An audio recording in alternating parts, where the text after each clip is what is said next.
Hello everyone, welcome to the channel CBSE and NCERT Education. We are back with the chapter Physical Feature of India Part 2, जिसमें हम पढ़ने जा रहे हैं आज अपना पेनिनसुला प्लेट्यू से।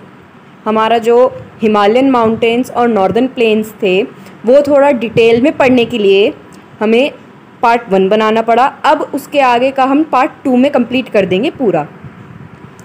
पार्ट 1 और पार्ट 2 में वीडियो इसलिए आ रही है क्योंकि जो हिमालयन माउंटेन्स है और नॉर्दर्न प्लेन्स है उसको डिटेल में पढ़ना बहुत ज़रूरी था और ये लेंदी टॉपिक्स भी हैं। इस वजह से हमने ये जो वीडियो है या ये जो चैप्टर है फिजिकल फीचर ऑफ इंडिया, इसको हमने पार्ट्स में क्रिएट करा। तो हम अपना सेकेंड पार्ट स्टार्ट करते हैं द पेनिनसुला प्लेट्यू से।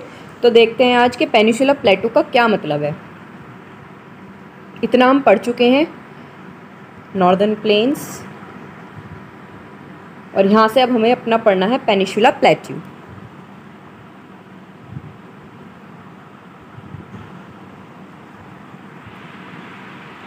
The Peninsula Plateau is a tableland compressed of the old crystalline, igneous and metamorphic rock. It was formed due to the land breaking and drifting of the Gondwana land and thus making it a part of the oldest land mass. जैसे कि हम सबको पता है कि जो India था वो पहले एक गोंडवाना जो कॉन्टिनेंट था उसका पार्ट था। ये हमें दिख रहा है। तो हम अगर इसमें इस तरीके से देखें, यहाँ पर 2 आइलैंड हुआ करते थे मिलियंस ऑफ ईयर्स अगो। इस तरीके से ये 2 आइलैंड हुआ करते थे यहाँ, और ये जो बीच का एरिया है यहाँ पर सारा वाटर है, यानी कि ये ओशन था जिसको तिथीस रिवर भी कहते हैं। ठीक है, ये वैसे आपके सिलेबस में नहीं है, जस्ट फॉर नॉलेज बता दिया। तो जो गोंडवाना रीजन था या जो गोंडवाना कॉन्टिनेंट था वो ये था नीचे वाला। ठीक है, इसको कहते हैं गोंडवाना। ठीक है, गोंडवाना। तो इस एरिया को जब हम गोंडवाना कहते हैं तो इस बारे में हम ये क्या देखते हैं, जैसे कि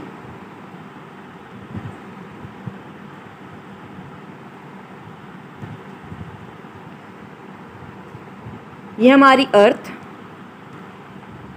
अर्थ में हमने क्या देखा, 2 लैंड मास हैं। एक लैंड मास ऊपर की साइड था, एक लैंड मास नीचे की साइड था। ठीक है, ये जो नीचे वाला रीजन है ये हमारा क्या हो जाता है, गोंडवाना। ओके, ये नीचे वाला एरिया हमारा गोंडवाना हो जाता है, जिसमें इंडिया भी इसका पार्ट था गोंडवाना का। ओके, तो अब इसमें क्या बोला जा रहा है कि ये जो पेनिनसुला प्लेट्यू है ये गोंडवाना रीजन से जब इंडिया हटा निकला तब ये जाकर इंडिया का जो पेनिनसुला वाला पार्ट है ये नीचे वाला तब बना, है ना। अगर मैं आपको इमेज दिखाऊं गोंडवाना रीजन की तो कुछ ऐसी होगी।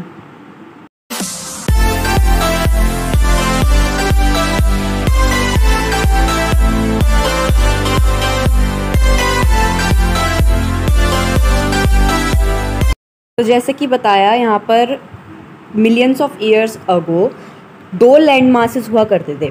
अब उन 2 लैंड मास से पहले भी एक पूरा अकेला लैंड मास हुआ करता था। ठीक है, जिसको हम पूरा टोटली नाम दिया करते थे पैनगिया। ठीक है, या पैनजिया। इस तरीके से ये एक पूरा लैंड मास हुआ करता था हमारी अर्थ पे। ठीक है, फिर क्या होता है, टेक्टोनिक प्लेट्स हिलती हैं, जो कि ज्योग्राफी में जो होती हैं टेक्टोनिक प्लेट्स जो अर्थ के इनसाइड होती हैं, वो जब टेक्टोनिक प्लेट्स हमारी हिलती हैं तो क्या होता है, इस लैंड मास में भी चेंज आते हैं। किस लैंड मास में, इस लैंड मास में भी। और अगर हम इसकी बात करें कि किस ईयर की बात करी जा रही है, ये बात करी जा रही है 250 मिलियंस ईयर अगो की, है ना। तो ये बात करी जा रही है 250 मिलियंस ईयर अगो की। अब अगर हम देखें, जब मैंने बताया कि अब टेक्टोनिक प्लेट्स हिल गई यहाँ पर, है ना, इस तरीके से। अब टेक्टोनिक प्लेट्स हिलने के बाद जो हमारा लिथोस्फेयर या जो हमारा लैंड होता है उसमें भी हिलावट होगी, मतलब वो भी हिलेगा। ठीक, उसमें भी भूकंप आएगा, अर्थक्वेक आएगा। जब अर्थक्वेक आएगा तो लैंड मास हिलने की वजह से यहाँ पर 2 लैंड क्रिएट हो जाते हैं। यहाँ 2 लैंड क्रिएट हो जाते हैं। इस तरीके से अगर हम इनको डिवाइड करके देखें तो ये एक है, ये दूसरा है, ठीक है, ये पहला है, ये दूसरा है। तो जो पहले वाले का नाम है उसको तो हम कह देते हैं ल्यूरेशिया, ठीक है। दूसरे वाले का नाम है गोंडवाना लैंड। ल्यूरेशिया में हमारे देखें अगर तो कौन कौन से कॉन्टिनेंट्स आते हैं, इसमें आते हैं नॉर्थ अमेरिका, इसमें आता है नॉर्थ अमेरिका और ये पूरा एशिया, ठीक है। गोंडवाना में भी हमारे आ जाते हैं, ये आ जाता है हमारा साउथ अमेरिका, ये है पूरा अफ्रीका, इसी में ही यहाँ आ जाता है इंडिया, बाकी एंटार्क्टिका और एक्सेट्रा बहुत सारे जो हमारे देश हैं, कंट्रीज़ हैं, वो भी आ जाती हैं, ठीक है, कॉन्टिनेंट, लेकिन मैंने ऊपर ऊपर से बता दिया। तो यहाँ पर जो अब गोंडवाना है, गोंडवाना में ही हमारा इंडिया है, यहाँ पर ये इंडिया है, ठीक। अब क्या होता है, इसको थोड़ा ऊपर करके देखें, ये 200 मिलियन ईयर अगो की बात हो रही है जब गोंडवाना और ल्यूरेशिया 2 डिवाइड हुए और यहाँ पे एक सी वाटर बॉडी भी है जिसका नाम है थीथिस सी, ठीक है, जिसका नाम है थीथिस सी, जो कि मैंने अभी थोड़ी देर पहले भी बताया, वो रिवर नाम ले देता मैंने, लेकिन ये थीथिस सी है, ठीक है। लैंड मास के बीच में यहाँ पे एक थीथिस सी जाती है। अब आ जाते हैं जब ये डिवीज़न होता है, डिवीज़न होने के बाद ये लैंड मासेस थोड़े और दूर दूर हो जाते हैं। यहाँ पर अगर हम इस वाली इमेज में देखें, इस वाली में यहाँ पर हमें दिख रहा है कि ये लैंड मास जो है थोड़े और दूर दूर हो गए हैं, ठीक। इसमें और साल जो हम अगर पीछे जाएं तो और साल क्या होता है, यहाँ पे जो ये लैंड मास है 65 मिलियन ईयर अगो ये लैंड मास और दूर दूर हो जाते हैं और एक थोड़ा ब्रॉडली कॉन्टिनेंट्स बना देते हैं, ठीक है। अब क्या होता है, अब हम आगे आ जाते हैं। अब यहाँ पर एक पूरा अच्छी तरीके से प्रेजेंट डे जो हम मैप देखते हैं अपना वर्ल्ड मैप, वो इस टाइप है ना, ठीक है। तो अगर हम ऐसे ब्रीफली देखें, पहले क्या होता है, पहले जो पूरा एक अर्थ होती है उस पर पेंजिया नाम का पूरा एक लैंड मास होता है। फिर क्या होता है, फिर टेक्टोनिक प्लेट्स हिलती हैं 50 मिलियन साल बाद, ठीक है। फिर ये जो पेंजिया है ये 2 लैंड मासेस में डिवाइड हो जाता है, ठीक है, और यहाँ पर आ जाती है थीथिस सी, ठीक, यहाँ आ जाती है बीच में इसके थीथिस सी, 2 लैंड मासेस में डिवाइड हो जाता है। फिर और साल बाद क्या होता है, यहाँ पे और भूकंप आता है, टेक्टोनिक प्लेट्स हिलती हैं लैंड की। फिर क्या होता है, फिर यहाँ पर ये पूरा अच्छी तरीके से कॉन्टिनेंट बनाते हैं, दूर दूर जाते हैं। एक अब जो हम देखते हैं आज के टाइम पर, आज हम देखते हैं इस टाइप का जो हमारा प्रेजेंट डे है वर्ल्ड मैप को इस तरीके से देखते हैं। नॉर्थ अमेरिका, एशिया, इंडिया यहाँ से गोंडवाना से टूट के यहाँ ऊपर आ गया, ठीक है, ये इंडिया दिख रहा होगा आपको, ये अफ्रीका, ये साउथ अमेरिका, ये Australia and this is the Antarctica. जो गोंडवाना है या इंडिया हम कह लेते हैं, जो इंडिया है वो पहले अंटार्कटिका का पार्ट हुआ करता था जहाँ पर इंडिया में भी बर्फ़ पड़ती थी। अब हम अगर दूसरी इमेज को देखें, अगर आपको इस इमेज का स्क्रीनशॉट लेना है तो यू कैन। अब हम आते हैं दूसरा, इस पर देखते हैं इसको थोड़ा, अब इसमें थोड़ा अच्छी तरीके से दिखाया गया है क्लियर। तो यहाँ 200 मिलियन ईयर अगो, यहाँ पे मैंने क्या बताया, पहले ल्यूरेशिया हुआ करता था, फिर आया यहाँ पे गोंडवाना, फिर ये है एक थीथिस सी, ठीक। और इंडिया किस साइड है, यहाँ पर इंडिया है हमारा यहाँ इस साइड पर, ओके। ये ऑस्ट्रेलिया हो गया है, ये अंटार्कटिका हो गया, ये अफ्रीका कॉन्टिनेंट हो गया, ये साउथ अमेरिका, ये नॉर्थ अमेरिका, और ये हो गया हमारा एशिया, ठीक है। अब आ जाते हैं दूसरी इमेज पर। अब देखते हैं इंडिया किस तरीके से एक कंट्री बना गोंडवाना लैंड से टूटकर, जब ये ऊपर की तरफ आया यूरेशिया प्लेट में आकर ये टकराया। अब यूरेशिया का मतलब क्या है, यहाँ पर यूरेशिया का मतलब है यूरोप, ठीक है, Europe and Asia, okay. Europe and Asia को मिलाकर यहाँ पर हम यूरेशिया बनाते हैं। अब यहाँ पर अगर हम देखें इंडिया को, इंडिया पहले इस तरीके का लैंड मास हुआ करता था, किसके साथ, गोंडवाना लैंड के साथ। ये धीरे धीरे करके पानी में फ्लोट करते करते ये ऊपर की साइड आ गया और यूरेशिया में टकरा गया। अब हमने कल क्या पढ़ा था, हमने हिमालय पढ़े थे ना, हिमालय के पहाड़ पड़े थे। तो जो हिमालय के पहाड़ है वो यूरेशिया प्लेट से टकराने के बाद ही, जब इंडिया यूरेशिया प्लेट से जाकर ऐसे टकराया, तब जाकर यहाँ पे ऐसे इस तरीके से पहाड़ फॉर्म हुए। ठीक है, तो इस तरीके से यहाँ पर हमारे एक तो पहाड़ फॉर्म हुए, और यहाँ पर अब हम पेनिनसुला प्लेट्यू की बात कर रहे हैं, तो पेनिनसुला प्लेट्यू भी इसी तरीके से हुआ। जब जाकर एकदम टक्कर लगी यूरेशिया प्लेट में, तो पेनिनसुला प्लेट्यू जो हम ये एरिया कहते हैं, तो यहाँ पर एक हमारा टेबल लाइक स्ट्रक्चर जो है, ये टेबल की तरह, टेबल के ऊपर फ्लैट की तरह यहाँ पर एक पहाड़ इकट्ठा हो गया, पहाड़ खड़ा हो गया। ठीक है, उसको हम कह देते हैं पेनिनसुला प्लेट्यू। पेनिनसुला का मतलब अलग है, प्लेट्यू का मतलब अलग है, तो अब हम उसको समझेंगे। इतना क्लियर है कि पेनिनसुला प्लेट्यू बने कैसे इंडिया का। अब यहाँ पर हमें देखना है कि पेनिनसुला का क्या मतलब है और प्लेट्यू का क्या मतलब है। सबसे पहले हम देखेंगे पेनिनसुला का मतलब। पेनिनसुला का मतलब या पेनिनसुलर का मतलब क्या है, पेनिनसुला लिखेंगे हम यहाँ पे इसको। तो पेनिनसुला का मतलब यहाँ पर हो जाता है जब कोई लैंड मास, ये तो गोल लैंड हो गया, जब कोई लैंड, किसी भी टाइप का लैंड हो, कैसा भी लैंड हो, ठीक है, वो अपने 3 साइड से, ओनली 3 साइड से पानी से घिरा हुआ हो। क्या? पेनिनसुला का मतलब है जब कोई लैंड 3 साइड से पानी से घिरा हुआ हो, उसको हम कहेंगे व्हाट? उसको हम कहेंगे पेनिनसुला। ओके, पेनिनसुला का मतलब हो गया। अब प्लेट्यू का मतलब क्या है? प्लेट्यू और पहाड़ दोनों अंतर है। दोनों में पहाड़ जो होते हैं वो इस तरीके के होते हैं, जो उनकी पीक होती है वो थोड़ी नुकीली होती है, जो उनकी चोंच होती है ना। और जो प्लेट्यू होते हैं, जैसे कि हमने स्टार्टिंग की लाइन में देखा, टेबल लैंड होते हैं, इस तरीके के पहाड़ होते हैं जो कि ऊपर से ऐसे फ्लैट होते हैं। ठीक है, अगर इसको थोड़ा वैसे बना कर देखें तो ये कुछ इस टाइप के लैंड होते हैं, इस टाइप के पहाड़ होते हैं, जिनको हम जिनको हम प्लेट्यू कहते हैं, जिनको हम प्लेट्यू कहते हैं। और पेनिनसुला का मतलब क्या होता है? जो लैंड अपने 3 साइड से पानी से घिरा हो। अब इंडिया में पेनिनसुला प्लेट्यू क्यों कहते हैं? अब इंडिया का मैप एक बार ध्यान से देखते हैं। यहाँ में इंडिया का मैप दिख रहा है और यहाँ पे क्लियरली दिख रहा होगा डेक्कन प्लेट्यू लिखा हुआ है ना, डेक्कन प्लेट्यू या पेनिनसुला प्लेट्यू।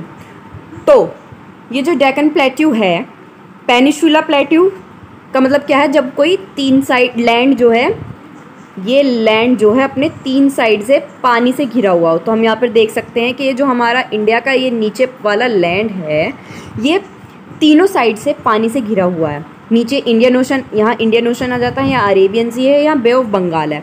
ठीक है, इसलिए इस एरिया को हम कहते हैं पेनिनसुला। डेक्कन क्यों कहते हैं, सॉरी डेक्कन प्लेट्यू क्यों कहते हैं? क्योंकि यहाँ पर डेक्कन यानी कि साउथ की साइड पर यहाँ पर प्लेट्यू है ना। और प्लेट्यू क्या क्या मतलब बताया अभी?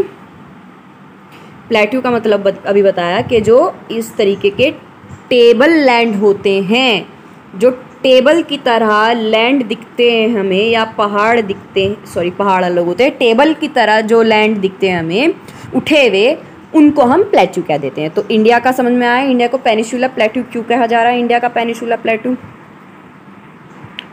आगे पढ़ते हैं अब ये जो हमारा पेनिनसुला प्लेट्यू है, ये भी 2 टाइप में डिवाइड है, एक सेंट्रल हाईलैंड, दूसरा डेक्कन प्लेट्यू। डेक्कन का मतलब है साउथ में, साउथ की तरफ, थोड़ा नीचे की तरफ। सेंट्रल हाईलैंड थोड़ा इंडिया के ऊपर की साइड। अगर इंडिया का थोड़ा मैप बनाकर देखें यहाँ पर,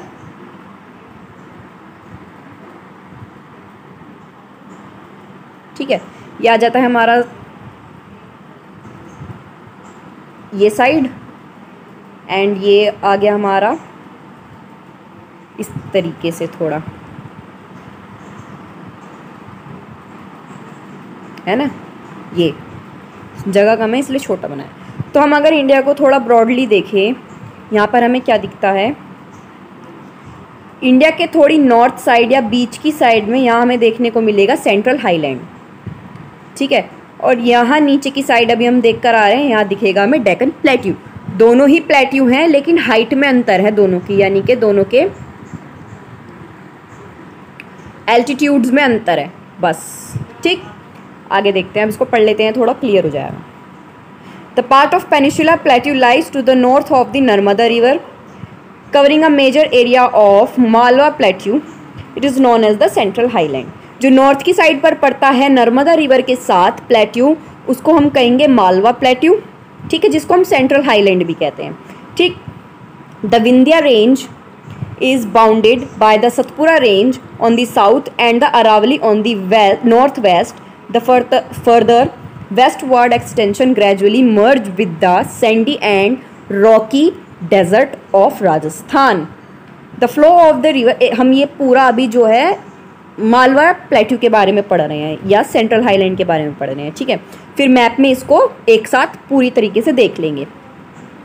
The flow of the river draining this region, namely the Chambal, Sindh, Betwa and Ken, is from southwest to northeast, thus indicating the slope. The central highlands are wider in west but narrow in east, ठीक है।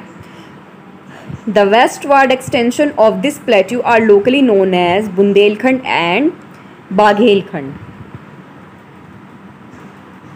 The Chota Nagpur Plateau mark the further eastward extension drained by the Damodar River.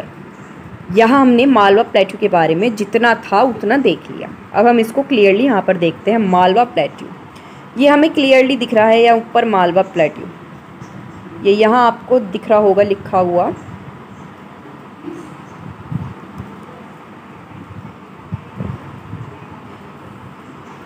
Wait a minute,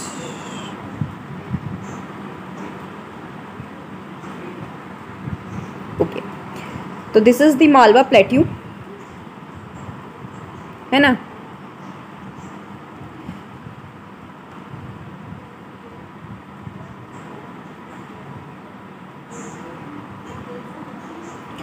तो यहाँ जब हम Malwa plateau की बात करते हैं तो ये मालवा प्लेट्यू में हमने अभी क्या देखा, यहाँ मालवा प्लेट्यू में हमने देखा कि ये जो विंध्या रेंजेस हैं ये इसके साउथ में, और साथ में ही सतपुरा रेंजेस जा रही है। रेंजेस का मतलब मैंने कल बताया था।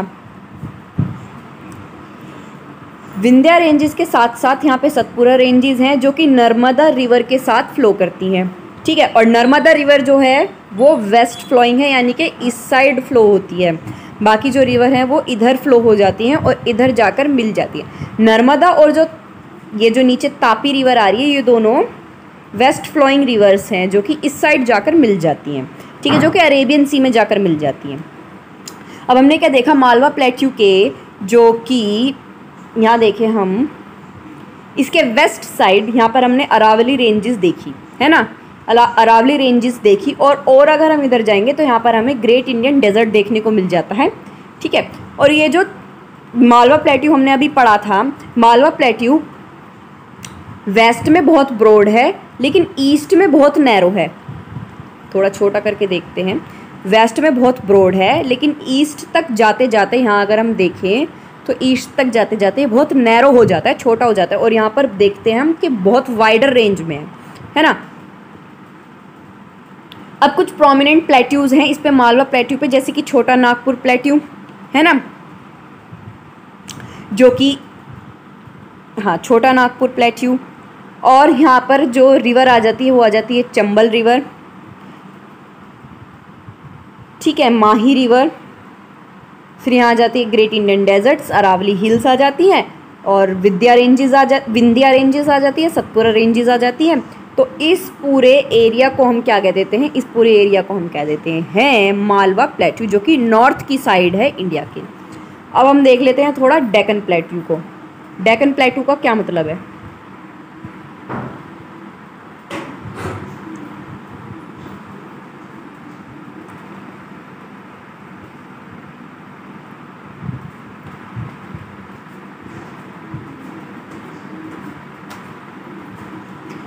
जो ईस्ट साइड हमने मार्क करी थी मैप में इस प्लेट्यू की, मालवा प्लेट्यू की, उसको ईस्ट साइड पे लोकली बुंदेलखंड और बाघेलखंड भी कहा जाता है इन प्लेट्यू को, मालवा प्लेट्यू को।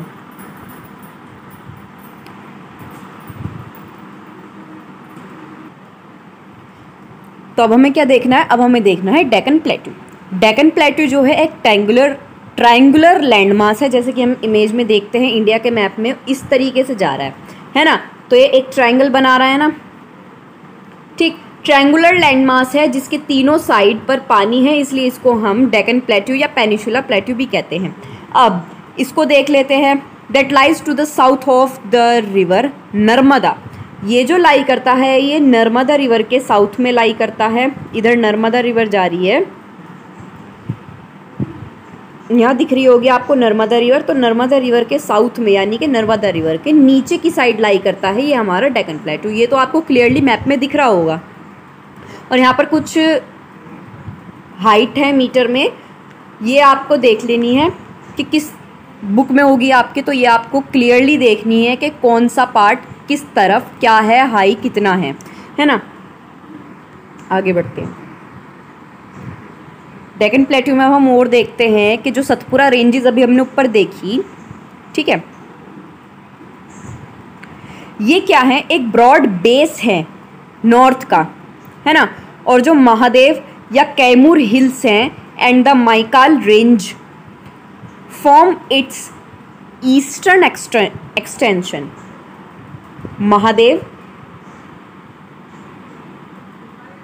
महादेव हिल्स, ठीक, और महादेव हिल्स और जो दूसरी चीज़ें बताई गई वो क्या है, इसका ईस्टर्न साइड का एक्सटेंशन है, ठीक है। क्या क्या नाम बताए गए, Mahadev hills, Mahadev, Kaimur hills, Maikal ranges, ठीक है। इस मैप में क्लियरली दे नहीं रखा है पूरी अच्छी तरीके से, ठीक है। अब हम देखते हैं जो डेक्कन प्लेट्यू है वो हायर है वेस्ट में और स्लोप करता आ रहा है ईस्ट की तरफ जेंटली।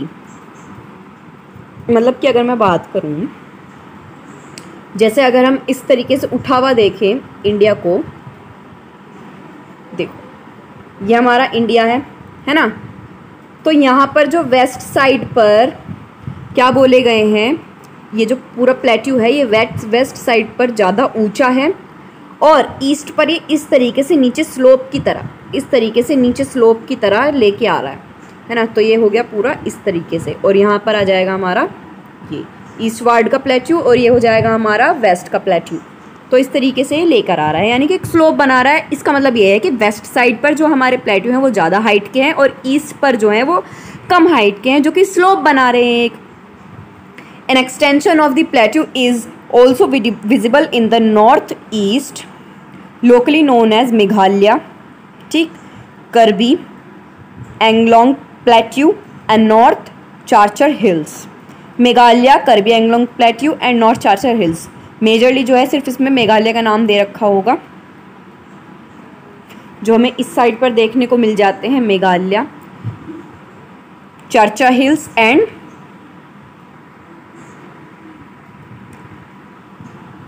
करबी एंगलोंग प्लेट्यू, ठीक है। Is separated by a fault from a Chota Nagpur plateau.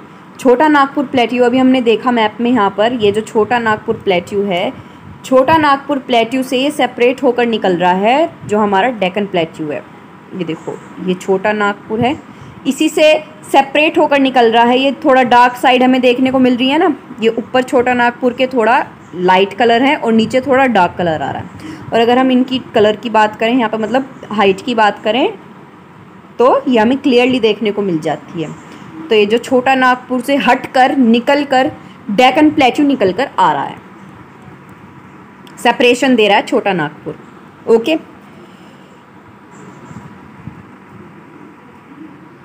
Come to the next. अब यहाँ पे 3 प्रोमिनेंट हिल्स रेंजेस हैं डेक्कन प्लेट्यू में, गारो, खासी एंड जैंतिया, जो कि नीचे की साइड है। अगर आप फिज़िकली उसमें मैप में देखेंगे, फिज़िकल मैप में, तो आपको यहाँ दिखेंगी थोड़ी नीचे की साइड, ठीक है, जो कि यहाँ पर नीलगिरी हिल्स भी हैं, ओके।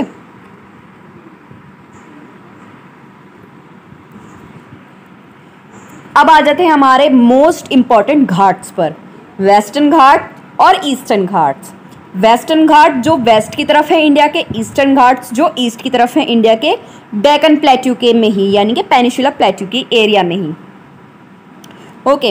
वेस्टर्न घाट्स जो है पैरेलल लाई करती हैं वेस्टर्न कोस्ट के, यानी कि अगर हम इस तरीके से इंडिया को देखें, ये इंडिया, ठीक, तो यहाँ पर वेस्टर्न घाट्स आ जाएंगी, यहाँ आ जाएगी वेस्ट ईस्टर्न घाट्स, है ना।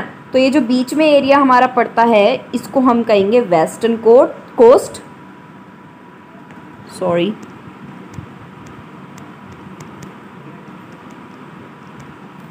तो इस साइड को हम कह देंगे क्या, वेस्टर्न कोस्ट, ठीक है। और इस एरिया को कह देंगे बीच वाले को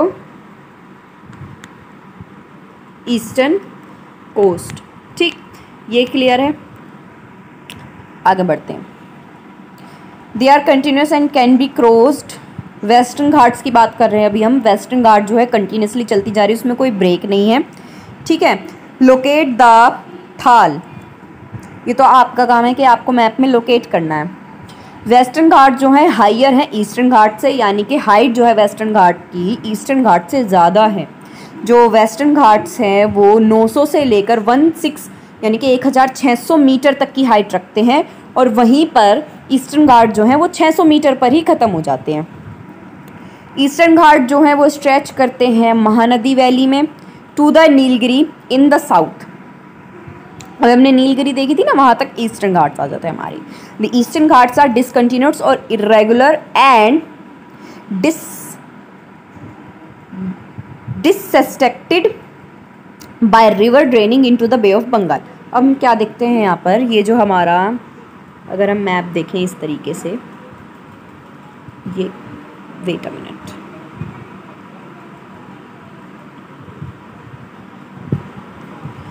यहाँ हमने देखा ये इंडिया, ओके। अब अगर हम इंडिया के अंदर देखें, यहाँ पड़ते हैं हमारे ईस्टर्न घाट्स, यहाँ पड़ते हैं हमारे वेस्टर्न घाट्स, यहाँ पड़ते हैं हमारे ब्रेकअप हुए हुए ईस्टर्न घाट्स, ठीक है। अब ये जो ईस्टर्न घाट्स है, अब इनके जो ब्रेकअप्स दिख रहे हैं हमें, यहाँ से जो है, यहाँ से हमारी नदियाँ फ्लो होके जाती हैं और जाके मिल जाती हैं बे ऑफ बंगाल में। यानी ये जो स्पेस हमें मिले हुए हैं यहाँ पर, ये रिवर के ड्रेनेज के लिए वेल एंड गुड है, ओके। तो यहाँ से जो हमारे रिवर्स हैं इनके एरिया में से निकलकर कहाँ पर मिल जाती हैं, वो मिल जाती हैं बे ऑफ बंगाल में, ठीक है। आगे देखते हैं, बे ऑफ बंगाल में मिल गई। अब हम वेस्टर्न घाट्स को देखते हैं, ठीक है। अब वेस्टर्न घाट्स में क्या होता है, ये रेन को रोकती हैं, बारिश को रोकती हैं और मॉइस्ट इकट्ठा करती हैं, ठीक है। Rise along the Western Ghat slope of the Ghat. अब देखो, अगर हम इसको समझें इस तरीके से, हम इंडिया को अगर देखें,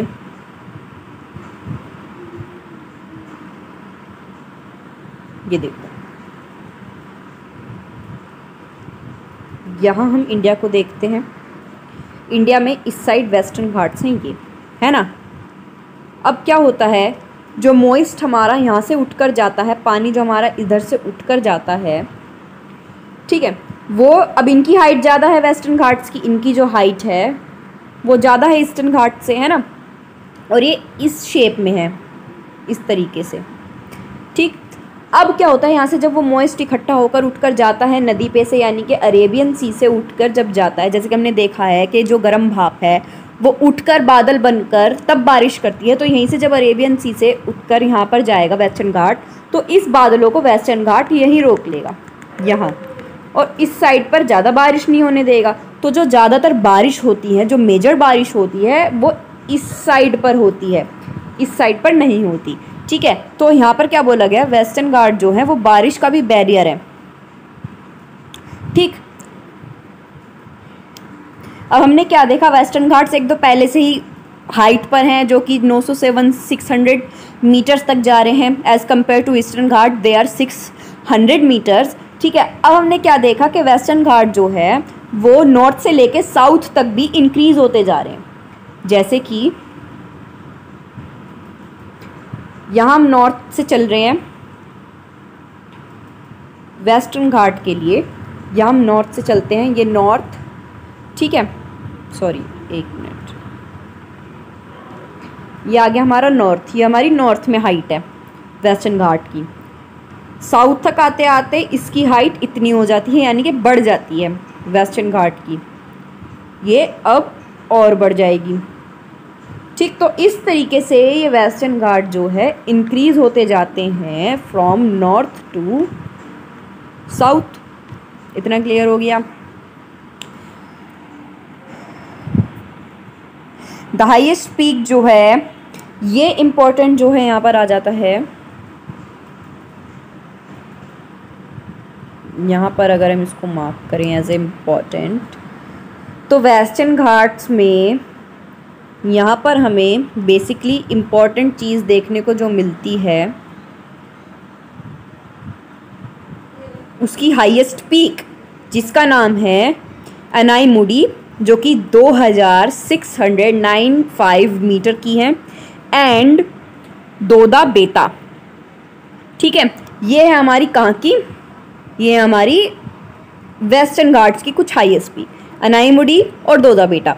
और जो महेंद्रगिरी है, महेंद्रगिरी हाईएस्ट पीक है हमारी ईस्टर्न घाट्स की। तो ये आपको नाम याद रखने हैं। याद रखने के लिए आप कमेंट सेक्शन में बता सकते हो, ताकि आपको ये काफ़ी लंबे टाइम तक याद रहें। ठीक है, what are the highest peaks, name the highest peaks in eastern Ghats and western Ghat respectively with their respective metres. ठीक है, ये आपको कमेंट सेक्शन में बताना है कि कौन कौन सी ऐसी हाईएस्ट पीक है जो कि उसकी हैं, किसकी, जो कि वेस्टर्न घाट की हैं और ईस्टर्न घाट की हैं, जो कि हमने अभी अभी डिस्कस करी हैं। ठीक है, आगे बढ़ते हैं। अब हम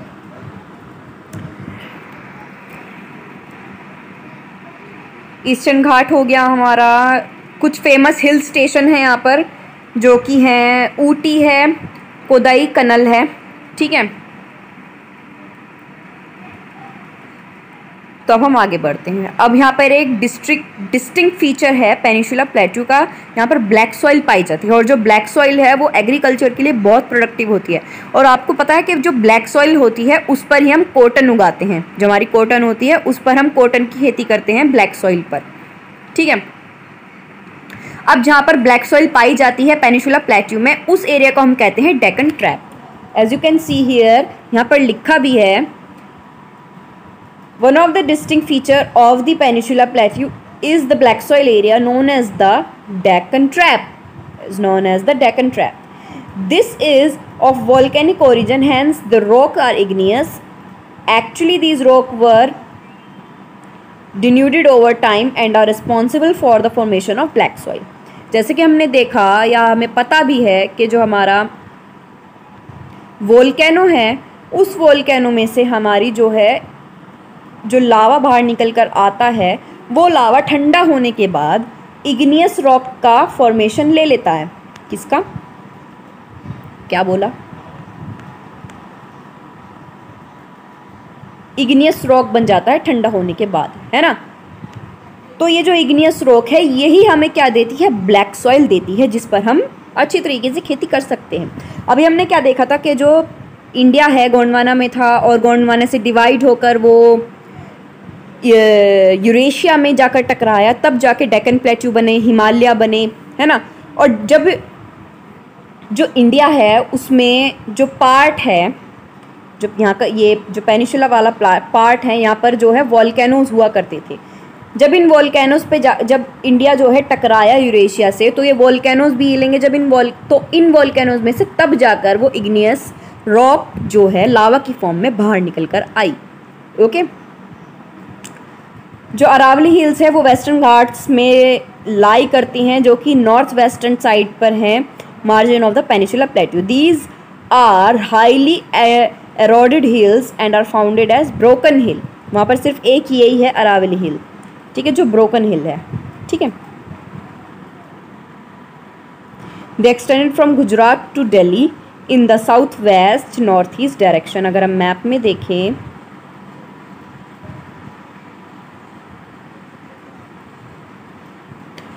इसमें मैप में छोटी दिखा रखी है, ये यहाँ से लेके यहाँ तक निकल कर जाती हैं अरावली हिल्स। ठीक है, आप एक बार फिजिकल मैप चेक कर लेना गूगल पर।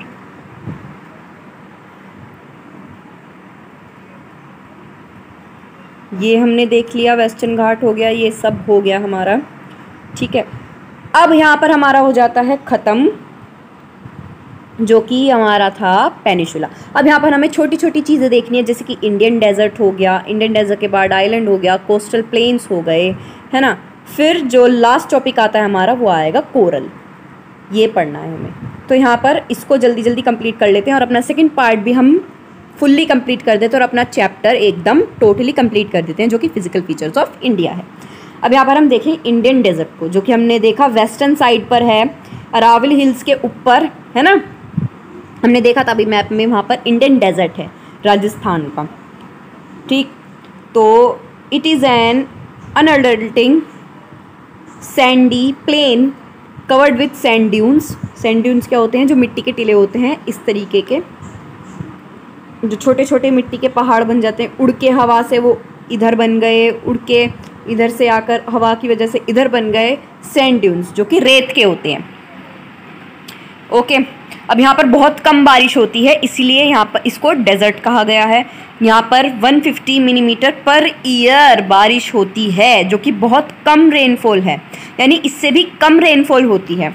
ठीक है, अब यहाँ पर एरिड क्लाइमेट है, लो वेजिटेशन है, एरिड क्लाइमेट है, यानी कि यहाँ पर एरिड सॉइल पाई जाती है। ठीक है, एरिड मिट्टी पाई जाती है, जो कि पीली मिट्टी होती है ना, बिल्कुल पीली भी नहीं, वो पाई जाती है। लो वेजिटेशन है यहाँ पर, यानी कि खेती नहीं हो सकती, कुछ नहीं हो सकता, पेड़ पौधे नहीं हैं यहाँ पर इतने जितने होने चाहिए। स्ट्रीम्स जो हैं वो अपीयर होती हैं, दिखती है रेनी सीजन में, और जल्दी ही डिसअपीयर भी हो जाती हैं। ठीक है, क्योंकि पानी सी तक पहुँच ही नहीं पाता है। यहाँ पर एक लूनी रिवर है, यहाँ पर इम्पॉर्टेंट मार्क करना है आपको कि राजस्थान में कौन सी रिवर है जो कि लार्ज रिवर है, एक सिंगल, जो कि है लूनी रिवर। ठीक है, ये आपको ध्यान रखना है, जो कि है लूनी रिवर। आगे बढ़ते हैं। अब यहाँ पर ब्रांचेस बन जाते हैं, क्रिसेंट शेप ड्यून्स बन जाते हैं, बर्चन्स, सॉरी ब्रांचेस नहीं, बर्चन्स बन जाते हैं, है ना। कवर है ये largest area, but longitudinal dunes become more prominent near the Indo Pakistan boundary. Indo Pakistan boundary की साइड यहाँ पर ज़्यादा प्रोमिनेंट हमें देखने को मिलते हैं ड्यून्स, है ना। अगर आप जैसलमेर में जाएंगे, you may go to the see a group of barchans, Jaisalmer, जो कि राजस्थान में है। यहाँ पर हमारा इंडियन डेजर्ट भी खत्म हुआ, यहाँ आते हैं हम कोस्टल प्लेन्स पर। यहाँ पर इंडियन में जो कोस्टल प्लेन्स है, इंडिया का कोस्टल प्लेन्स, उसमें कुछ बातें हैं जो कि आपको मार्क करनी है, ध्यान रखनी है। जो हमने पेनिनसुला प्लेट्यू देखा था वो स्ट्रेच्ड है नैरो कोस्टल स्ट्रिप से, जैसे कि अभी हमने देखा था ना, इंडिया इस तरीके से है और यहाँ वेस्टर्न घाट से या ईस्टर्न घाट से, तो ये जो बीच का एरिया जा रहा है यही हमारा कोस्टल एरिया है। ठीक है, तटीय एरिया, यानी कि तट किनारा, नदी के किनारे वाला एरिया। ठीक है, अब जो कि अरेबियन सी में है वेस्ट की साइड, बे ऑफ बंगाल में है ईस्ट की साइड, ये मैंने बता दिया। अब वेस्ट कोस्ट की साइड देखें तो ये सैंडविच है बिटवीन वेस्टर्न घाट अरेबियन सी, है ना, और नैरो प्लेन है, बीच में बहुत नैरो प्लेन है, जो मैंने बता दिया। It consist of 3 section. अब ये जो हमारा वेस्टर्न घाट है, इसको अगर बड़ा करके देखें, अभी हम सिर्फ यहाँ वेस्टर्न घाट की बात करेंगे। यह हमारा वेस्टर्न घाट है, ये बहुत बीच की जो है, ये बहुत बीच की नैरो स्ट्रिप हो गई हमारी। इसी को ही हम क्या कहेंगे? इसी को ही हम कोस्टल प्लेन कहेंगे। ठीक है, इसी को ही कोस्टल प्लेन कहेंगे। अब ये जो वेस्टर्न घाट और कोस्टल प्लेन और अरेबियन सी के बीच का पार्ट है, ये वाला, ये 3 पार्ट में डिवाइड है, 3 सेक्शन में, इस तरीके से। अभी इन 3 सेक्शन का अलग अलग नाम है, वो इम्पोर्टेंट, हमें वो ध्यान रखना है। ठीक है, हमको वो ध्यान रखना है।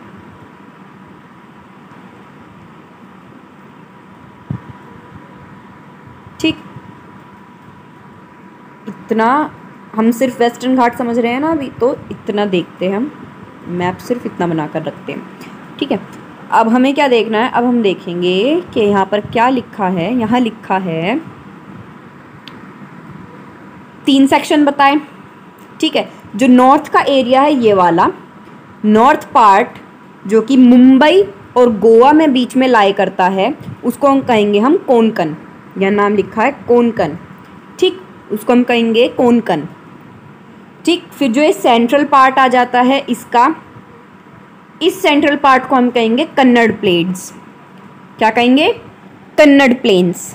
ठीक, अब जो साउथ पार्ट आ जाता है हमारा इस एरिया का, वो है मालाबार कोस्ट। ये आपने कई बार सुना होगा, मालाबार कोस्ट। ये बहुत इंपॉर्टेंट कोस्ट है हमारे इंडिया का, Malabar coast.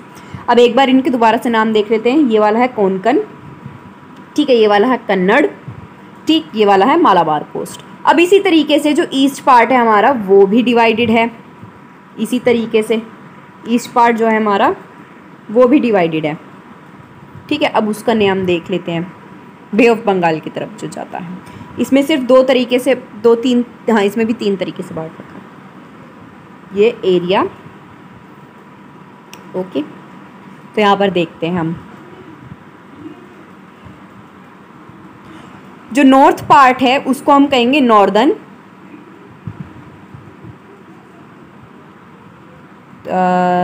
While the southern part is known as the, हाँ जो नॉर्थ पार्ट है, हम नॉर्थ पार्ट को कहेंगे हम, जो इस एरिया में है ईस्टर्न पार्ट के, ईस्टर्न कोस्टल प्लेन, उसको हम कहेंगे हम क्या? नॉर्दर्न सिरकर, ठीक है, सिरकर। क्या कहेंगे? ये लिखा है नाम,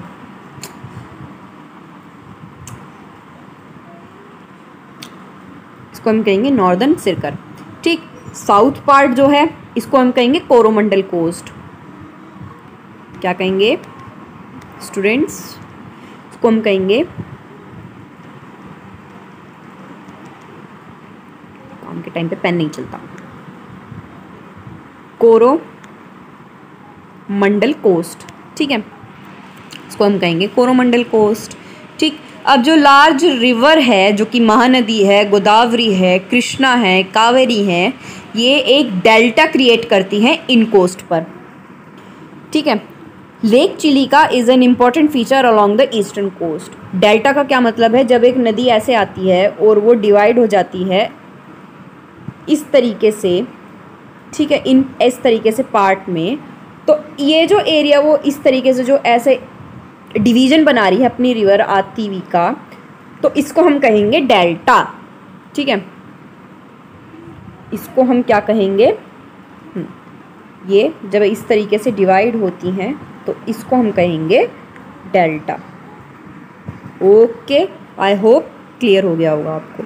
और लेक चिलिका यहाँ पर इंपॉर्टेंट फीचर है ईस्टर्न कोस्ट का। लेक चिलिका को भी आपको ध्यान रखना है, ठीक है। इसके बारे में कई बार क्वेश्चंस आ जाते हैं, लेक चिलिका के बारे में वन वर्ड क्वेश्चन आ जाते हैं, वन मार्क क्वेश्चन आ जाते हैं, ठीक है, MCQs आ जाते हैं। अब चिलिका लेक के बारे में देख लेते हैं। The Chilika lake is the largest salt water lake in India. It lies in the state of the Orissa to the south of the Mahanadi delta. Mahanadi delta के, डेल्टा भी मैंने बताया क्या है डेल्टा, जो महानदी है, रिवर है, उसके डेल्टा के साउथ की तरफ यानी कि उसके नीचे की तरफ ये ओडिशा में लाई करता है चिलिका लेक, ठीक है, और लार्जेस्ट सोल्ट वाटर लेक है। यहाँ पर हमने क्या देख लिया? यहाँ पर हमने अपना कोस्टल प्लेन्स भी देख लिया। अब हम एंड पर आ जाते हैं अपने आइलैंड पर, और फिर आइलैंड में ही देखेंगे हम अपना कोरल, फिर हम देखेंगे एक्सरसाइज, देन हमारा chapter complete. Island, you have already seen that India has a vast mainland. Beside this, कल के पार्ट में मैंने आपको एक रिवरराइन आइलैंड का नाम बताया था, जो कि इंडिया का लार्जेस्ट है, सॉरी जो कि वर्ल्ड का लार्जेस्ट रिवरराइन आइलैंड है और इम्पोर्टेंट आइलैंड है रिवरराइन, जो कि आपको कमेंट सेक्शन में बताना है आज के होमवर्क में, ठीक है। रिवरराइन आइलैंड बताओ, उस रिवरराइन आइलैंड का नाम बताओ इंडिया के। Okay, so back to the topic. Island के बारे में हमने देखा कि हमारी कंट्री के पास दो बड़े बड़े ग्रुप ऑफ आइलैंड हैं, Andaman and Nicobar and Lakshadweep island, ठीक है। जो लक्षद्वीप आइलैंड है वो लाई करता है मालाबार कोस्ट के साइड में, मालाबार कोस्ट के पास में लाई करता है। अभी मैंने बताया मालाबार कोस्ट क्या है, तो आपको भूलना नहीं है, जो भी हम पिछला पढ़ते जा रहे हैं उसको रिवाइज करते जाओ, नोट्स बनाते जाओ, याद रखना है, ठीक है। अभी हमने बताया कि मालाबार कोस्ट क्या है, तो उसी मालाबार कोस्ट के क्लोज यानी कि पास में ही हमें क्या देखने को मिल जाता है? लक्षद्वीप आइलैंड देखने को मिल जाता है। ये जो आइलैंड है स्मॉल कोरल आइलैंड है। अभी कोरल के बारे में देखेंगे कि कोरल क्या है, ठीक है। Earlier they were known as Laccadive, Minicoy and Amindivi island. इसका जो पहले नाम हुआ करता था लक्षद्वीप आइलैंड का, Laccadive, Minicoy and Amindivi island. In 1973 these were named as Lakshadweep. यहाँ पर अगर आपको इम्पॉर्टेंट मार्क करना है इस न्यूज़ से रिलेटेड तो आप मार्क कर सकते हैं, यहाँ स्टार मार्क कर लीजिए, ठीक है। जो लक्षद्वीप आइलैंड है, ये लक्षद्वीप आइलैंड का नाम कब पड़ा? लक्षद्वीप 1973 में। उससे पहले क्या था? पहले था लैकडिव, मिनिकॉय एंड एमेंडाइव, ठीक है। आगे बढ़ते हैं। कोरल एरिया है, ये पूरा देख लिया मैंने, कोरल आइलैंड है। ये जो कवर करता है, स्मॉल एरिया जो कवर करता है, ये 32 स्क्वायर किलोमीटर का एरिया कवर करता है। इंडिया का क्या स्क्वायर किलोमीटर था एरिया? 2400 इंडिया का, sorry 3.2 square kilometre, million square kilometre है ना इंडिया का। पूरे इंडिया का बात करी हमने। फिर आता है हमारा Kavaratti island is the administrative headquarter of Lakshadweep. Kavaratti क्या है लक्षद्वीप की? बेसिकली वो है कैपिटल, ठीक है। और इससे रिलेटेड अभी आपके एक्सरसाइज में क्वेश्चन भी आएगा।